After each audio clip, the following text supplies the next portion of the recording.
Recently, Governor Godwin Obaseki and the chairman of the task force on top human trafficking matter, Professor Yinka Omorogbe, will be saying na she still be the Attorney General for we state and na she be the Commissioner for Justice. They did the EU summit, then at the European Union summit, will be say they can't go talk about all the matter, the one we concern human trafficking for we state. Governor Godwin Obaseki, he can't thank the committee. He say he happy well on top the opportunity where they get to come talk about the ways where we government don't get for ground to tackle the katakata on top human trafficking matter and irregular migration. He say this one no be saying a new story. Unto say 60% out of the people will be say they don't traffic come up for we nation Nigeria now from Edo State. And this one don't show where say na ogbonge matter na in with the face for we state on top human trafficking. He can talk on the many ways, the things where they don't do for we state and the things where they do to make sure say this human trafficking matter it come off for ground. He talk about the task force, the one where they don't set up to make sure say human trafficking matter no be say they just come out and say may it reduce. Now say they go eradicate them the way in they talk. That means say it go come off for ground pata. The one will be saying na Yinka Omorogbe will be the Commissioner for Justice. Na him be the chairman for that task force. He say, as they don't set up this task force, now there the EU, then at the European Union, and the International Office of Migration, IOM, now they don't show away body put.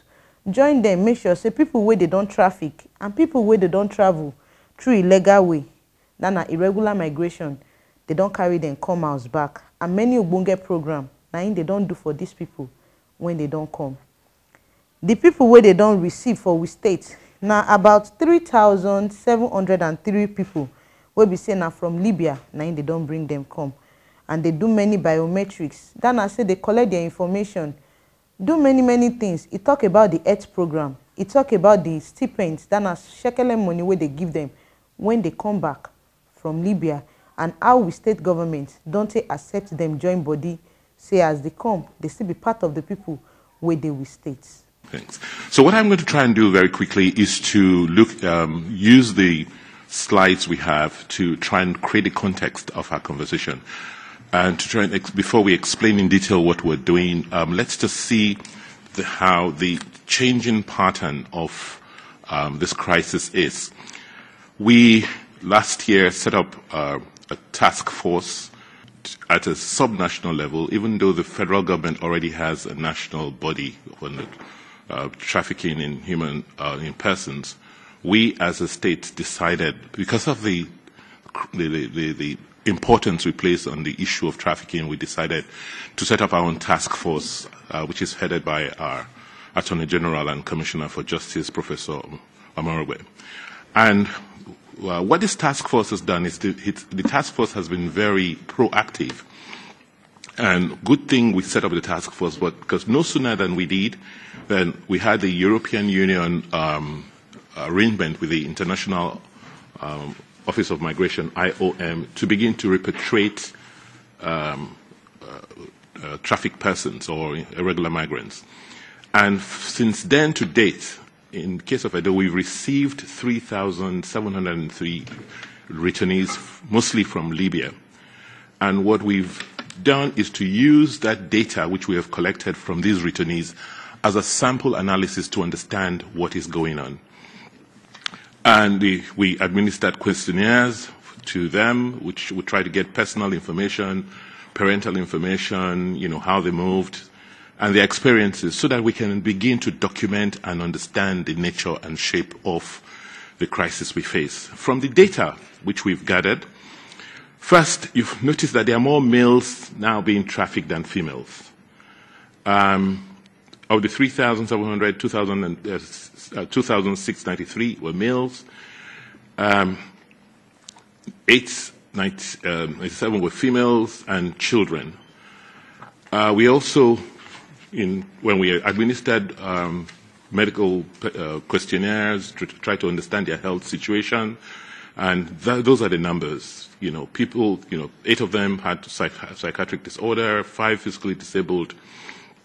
And The other issue to realize here is that even though Edo State accounts for the bulk of the crisis, Edo State is now becoming also not only a source, but it's also beginning to be a transit point for people who are trying to migrate internally.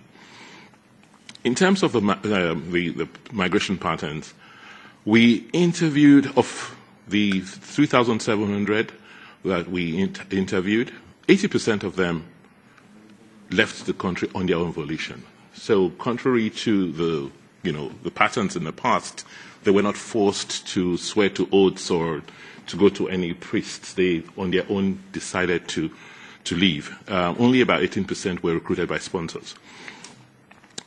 If you look at the pattern of migration, most of them are males and most of them are independent. If you look at the age distribution, if you look at the age distribution, the bulk of them are between the ages of 18 and 30. There are few old ones and very few people under the age of 17 from the data we are looking at. In terms of their educational characteristics, some of them, have received bachelor's degrees, but most of them have, what we call the ordinary diploma. That is, they attended a polytechnic. They had 6 years of primary education, 6 years of secondary education, and another 2 or 3 years of some trade or technical education. The bulk of them, that is almost more than 50%, did not go to school beyond their secondary school level. After the 12th grade, the 12th grade was what they received.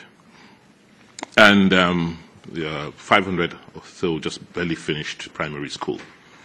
So what this says is that the bulk of the people, more than 50%, are people who are educated, who've received some form of education or the other. When we ask them, what has made you migrate? And you could say from this analysis, it was mostly peer pressure. The friends told them, and they got into it through a friend. Most, the males, 2,400 were introduced by, for the males particularly, it was mostly peer pressure. The analysis of the female migrants show that about nearly 50% of the males were married, and so they had families at home before they left. While, a much smaller percentage of the women had families. The bulk of the males are who traveled or who migrated as single. When you look at the patterns, you also notice that the crisis actually began to happen in 2017. Because between 2000, from the data of the analysis of the data, only 4 of them traveled between the first 2000 and 2005. We saw a slight increase in the number, for the next 5 years. But in 2016, we began to see a phenomenal jump in the number of migrants. In 2017, last year, a year after we got into office, it had reached a crisis point. Like I said, when we drilled down further, on the reasons why they're traveling, more than 50% said it was as a result of economic pressure. The next, most important reason was family pressure. But there again, underneath the family pressure is, the economic circumstance. When we look at the migration routes, typically the agents come into the city, convince them that they were going to give them jobs in Europe. They get them to pay, up to, in some cases 1,000 euros, but between half of 500 to 1,000 euros. And the movement typically takes between 20 and 40 days. They move from Benin City, they go to another transit city called Kano, and from there they get into their vehicles and commence their journeys. When we asked their experiences on the way, about 150, most of them experienced death from their colleagues as a result of hunger, dehydration, and sickness, and violence. When we asked them the countries they were most likely going to, headed to, depending on who their agents were, quite a lot of them, males and even females, said they were, their destination was Italy. For the males, the second most popular destination is Germany, France, Spain, and Austria, in that order for males. And for the females, Italy, France, Germany, Spain, and Austria, in that order. When we asked them, we tried to find out what their circumstances were, what they were doing before they traveled, we found that 90% of these returnees had viable economic skills before they traveled. Many of them were involved in welding, construction, fashion design. So that chart shows you an analysis of what they were doing before they traveled. So you cannot say that these people were very, very poor and had nothing doing before they left. And we also try to understand what's the local governments that they come from. And what we noticed is that, yes, because of the level of urbanization, Oredo, which is more like, the seat of government, is perhaps one of the largest local governments, and that's where most of them migrate to. But most of them don't come from there originally. So we find that the migration takes the pattern of them leaving their villages, and the two local governments that are most prone are ones called Ohuonde and Orion. They're close to, they're about an hour and a half from the main city. They move from those areas into the fringes of the city, and then from there they get trafficked. But what is interesting about, the origin, the areas they come from, if you look at those two local governments, they occupy quite a large, almost a quarter of the land mass, about a fifth of the land mass of the state. Those two, there is not one ATM or one bank in those local governments. So you can tell straight away that the economic circumstances in those areas is quite poor. And we also did a drill down on the areas, the cities or towns where most of the migrants, the top 10 towns where they migrated from, and we have an analysis of where the women mostly came from and where the males mostly came from. So what I've tried to do in this, in this analysis is to look, the issue of human trafficking and irregular migration is changing. It's very worrisome. It's getting to a crisis point, because if you look at the demographics of Nigeria, a lot of the younger people now see migration as the way out. And if this trend is not curtailed, and quickly too, then we will be having, what we're seeing today is just going to be a child's play. And so for us as a government, we say, look, what should be the response? We've looked at it from 4 dimensions, from 4 pillars. At first, for those who have migrated irregularly or have been trafficked, who are trapped, how do we manage them, manage their return process? As a government, what we've done is accepted that we have a problem. So acceptance has been first, the first response.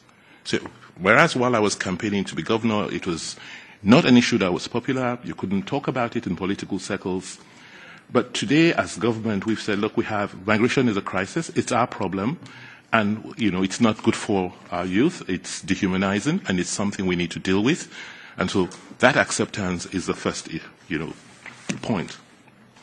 The second is because deriving from that, therefore, for those our kids who are trapped, who either knowingly or unknowingly get themselves to be trafficked or migrating irregularly, and now have to return, we have to show empathy, we have to be accommodating, and therefore the return process, managing the return process is important. Ensuring that they are properly received at the airports, that they are properly catered for, that we give them stipends when they get back, that we make sure we check them medically to find their medical situation, and have a proper reintegration process for them. We pay them, like I said, stipends for the first 90 days, try and get them job training, and try and ensure that the process of integration into a society is smooth. The second pillar is, what do we as a government do to curtail these incidents of the rising incidents of irregular migration, human trafficking by young people? Because from the data you saw, the key driver has been the economic circumstances and lack of jobs and lack of skills. As a government, we've said, look, let us now have programs to train your young people, to give them skills, because, like I said, you have those who, the most prone age of between 18 and 30. For those ones, how do we, for those ones, unfortunately, the educational system that they grew up in, was faulty. So they were mostly trained in, schools or with by teachers that were not properly equipped. So the level of unemployability is also high. So what we need to do is to retrain them, get them life skills, try and see those who have an entrepreneurial capacity, and also to give them microfinance credit to be able to set up their businesses. So in the short term, we're trying to retool and reskill these people.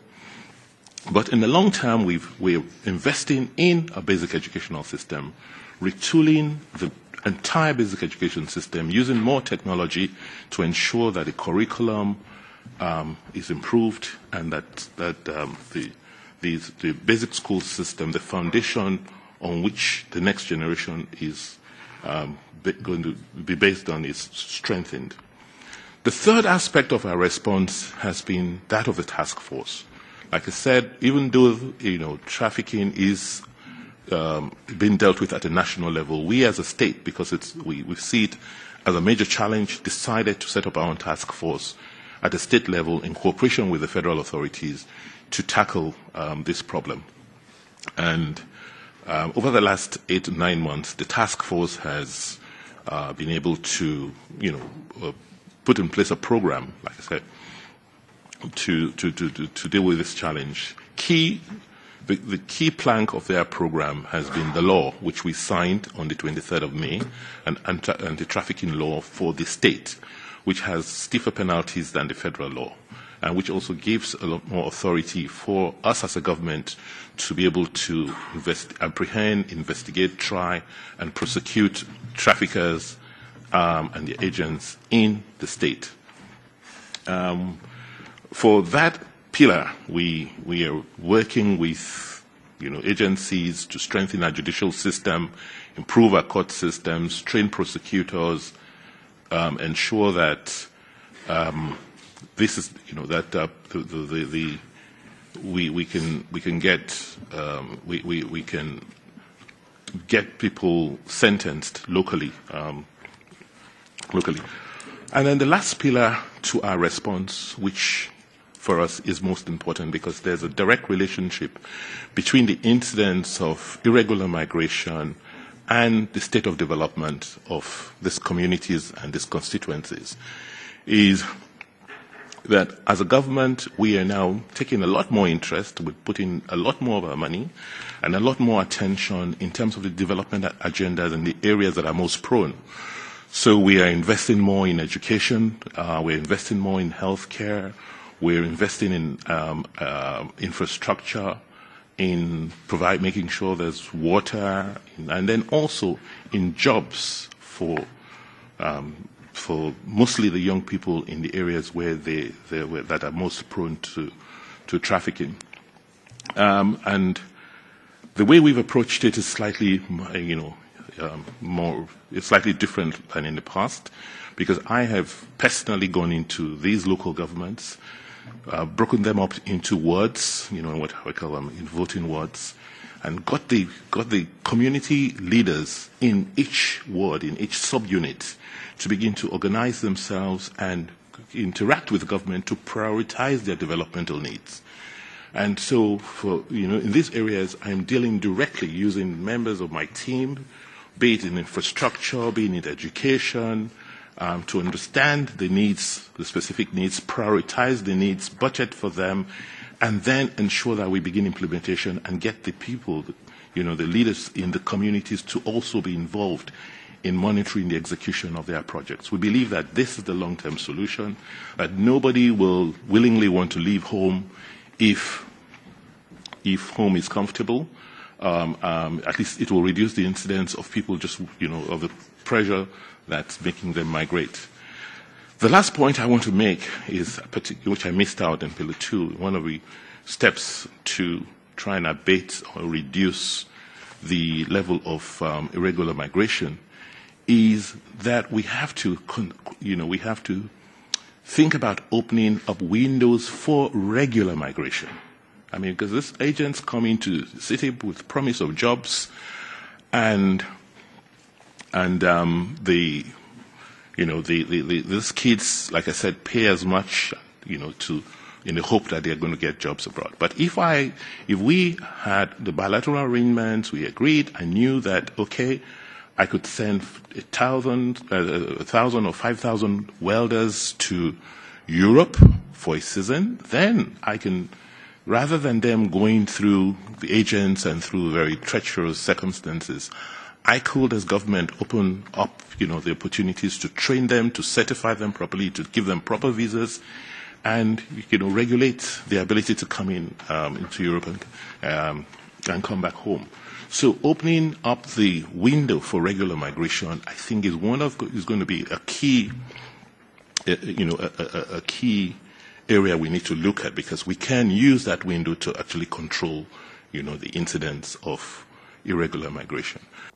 Professor Yinka Omorogbe, she can't talk push for the matter after Godwin Obaseki, after he talk his own.